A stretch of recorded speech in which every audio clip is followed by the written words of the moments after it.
Mayong hapon Western Visayas kag Negros Occidental, malantaw man kita sa live streaming sa YouTube channel sang GMA Regional TV kag Facebook page sang One Western Visayas. Sa nagapangunang balita, motorsiklo nga nakapark sa Barangay Quintin-Salas, Haro, ginkawat sang isa ka lalaki. Insidente nahulikam.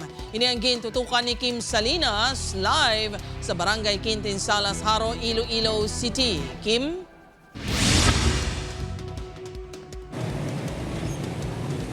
Jert, padayon pa nga ginapadalaman sa kapulisan kung ang lalaki nga nangawat sa motor kahapon amo man ang sospek sa pagpangawat sa motorsiklo sang nagligat ka semana diriman sa Barangay Quintin-Salas, Haro.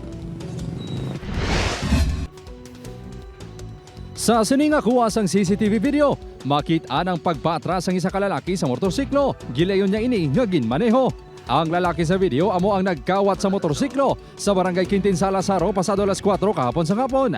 Sa iban pa nga kuha sang CCTV, makita ang paglabay sang lalaki padulong sa direksyon sang Barangay Buang, Haro. Kung balikan ang unang video, makita na magutod niya minor de edad nga nagsumalang sa kawatan sang ini ang nagpalagyo.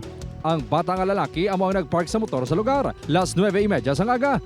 Apang sunod sa tagiya sa motor nga amay man sang duha ka bata, naghuna-huna ang iya kabataan nga siya ang nagamaneho sang nasumalang nila ang motorsiklo. Kaya motor, nagpuli sila dayon sa balay naman po sila nga kunari ang motor. Kaya balko wala ko kakuha kaya dirikot balay, wala ko naglakas. May sentimental value ng motor na kaya. Wala naman nakatulupangod ang dispatcher sa lugar nga ginkawat na gali ang motorsiklo. Nagpagawa ko itong ng sakyan ko sa kapiyak to. Kita ko, nakagwa na. Kala ko paderya. Sunod sa Iloilo City Police Station 3, wala malak ang motorsiklo. Parayon pa ang ilapagtumod sa sospek. Ginahibalo pa kung iniman ang lalaki nga nangawat sa motorsiklo malapit sa LTO 6 sang Pebrero 3. Hindi pa kita ka-confirm kay ang identity sa subong.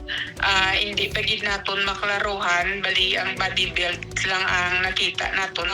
Hopefully makakita pa gid kita sa mga footages from Quintin-Salas, kinasuyod naton going siya sa Barangay Buang. Ginatutukan naman sang Iloilo City Police Office ang duwa na ka-insidente sang carnapping sa unang duwa ka semana sang Pebrero. I also directed the intel units natin dito sa ICPO to help Station 3 in the conduct of investigation and gather information.